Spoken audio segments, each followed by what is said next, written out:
guys, and welcome back to my channel. My name is Megan if you're new here, and today I'm going to be sharing some of our hits and misses with some of the read-alouds we have done this year. Now, I do want to tell you two things before I start this. Number one, I will be coming out with a video in May that is a complete review of all the read-alouds we have read this year in our homeschool. And I'm really excited about that one. We're actually smack dab in the middle of a few really good ones. And I'm only going to talk about one of those today. So make sure you're subscribed for that video because I'm going to be talking about a ton of read-alouds that we have read this year. Now, today's video, I am just going to be talking about a few. I tried to narrow it down to some of our big hits this year so far, because remember, there's some that we're in the middle of and I am not really going to talk about yet. But then also some that were kind of misses. And some of them were kind of surprising that they were misses. So you'll have to find out what those were. I also want to let you know that this is a collaboration. So this collaboration is hosted by my friend Katie over at Life in the Mundane. There is a playlist down below in the description where you can go check out what other mamas have read in their homeschool and narrowed down to their big hits and their misses as well. So make sure you check that out when you're done here. So let's get started with our hits. I always like to start on a high note. I might mix it up a little bit just so it's not all like, oh, this was great, and then you end on a bad note. None of them were bad. Let me just throw that out there. Okay, so I do want to go ahead and I am going to talk about one book that we are currently reading right now.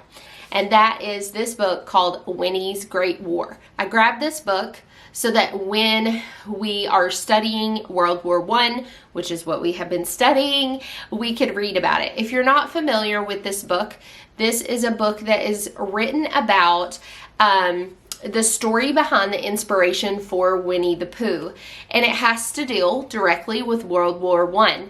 Now, what's kind of cool about this is it is written from like two different perspectives.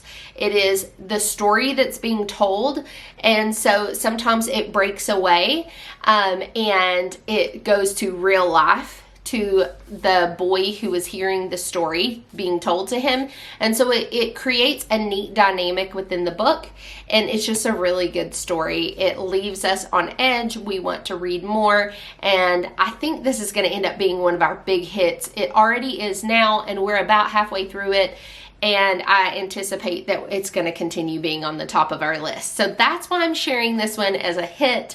But it is Winnie's Great War, and I will link it down below if you're interested in that one. The next book that was a great hit this year is a book that was scheduled into our My Father's World 1850s to Modern Times, is the history program that we did this year, and they schedule in different read-alouds, and one of the first ones that we read was this one right here, and it was phenomenal. We absolutely loved it.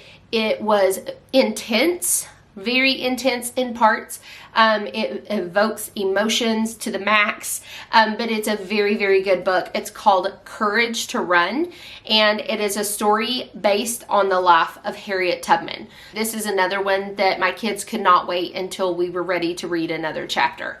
So Courage to Run, definitely a very good book. All right, the next hit is this book that I'm sure lots of you are familiar with. This is a great one to do as an independent assigned reading, and it is Encyclopedia Brown, everyone's favorite boy detective. So this is the first book in the series. There is quite a few books in the series, and so my plan was, well, first of all, it was scheduled in with My Father's World, but also the other thing is I like to read the first book in the series to then encourage my kids to look for the other books in the series and read those independently. So it's a great one to assign for independent reading, or if you just want to get them interested, to do it as a read aloud. It's really fun. So Encyclopedia Brown is like very intuitive. He loves to study things. That's why they call him Encyclopedia. And he picks up on clues very easily, and his dad works in the police force and helps him to solve mysteries and crimes, and even though he is a boy. So each chapter is a different crime that he helps to solve, and it has how he solves it in the back.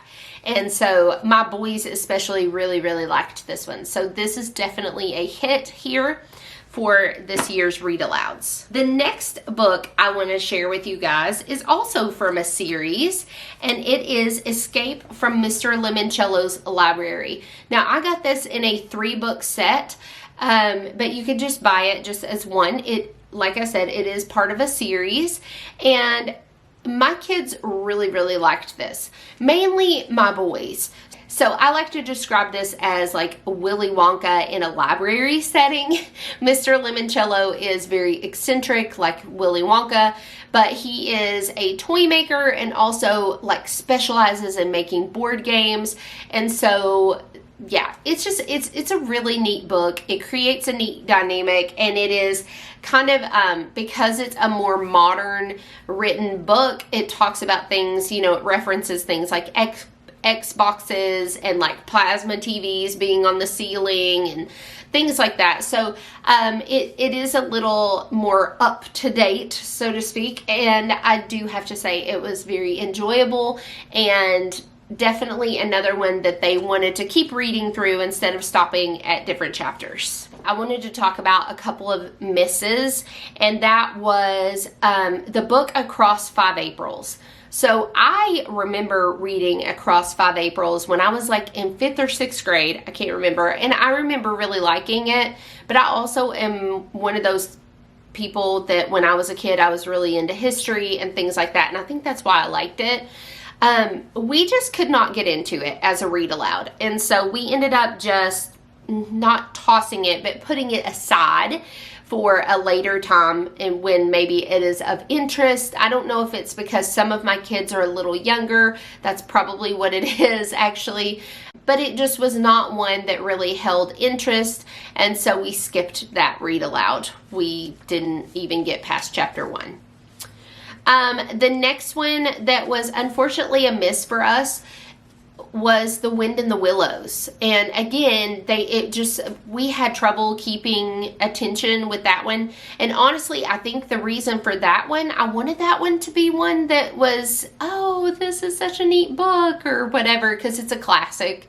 But I think what ruined that one for my kids is because they have seen various renditions on video of The Wind in the Willows.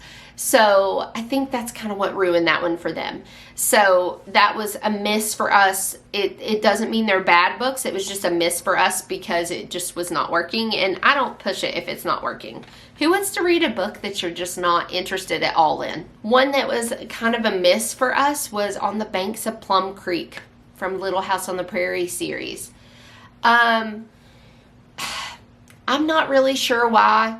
It just was kind of a miss. The first like 5 chapters or so were easier for my kids. Like my kids were into it in the first 5 chapters, but then I think they were kind of just like meh after a while. That is one I think for sure my daughter will get back into in the next like year or two. But I will say this. Everybody hung on every last word of Farmer Boy. So what's really interesting about Farmer Boy is that this was scheduled into, we actually read this when my oldest was in 3rd grade. Well, attempted to. And I say attempted because it was one of those things that like On the Banks of Plum Creek for us this year, was how this was when my oldest was in 3rd grade. This year, they were hanging on every last word, and we enjoyed this so much, so much. So I think maybe coming back to on the banks of Plum Creek in another year or two, like I said, especially with my daughter, I think that would be a good one to read with my daughters. Then yeah, we'll probably try it again. But that was one that was kind of a miss for us, was on the banks of Plum Creek, and this was definitely a win for us, definitely up there. Like I said, the ones that we thought were misses, there's nothing wrong with those books. They just didn't fit us now and in this season, but that's not to say that they won't at some point. So that is what I have for you guys today. Remember, I will be releasing a full read aloud review video in May, so make sure you stick around for that. I would love to know down in the comments below, what were your big hits as far as read aloud goes, and what were your misses this year? I love to hear like your all's thoughts and ideas as well. Make sure to check out that playlist, and I will see you guys on future videos. Thanks so much, guys, and have a blessed day.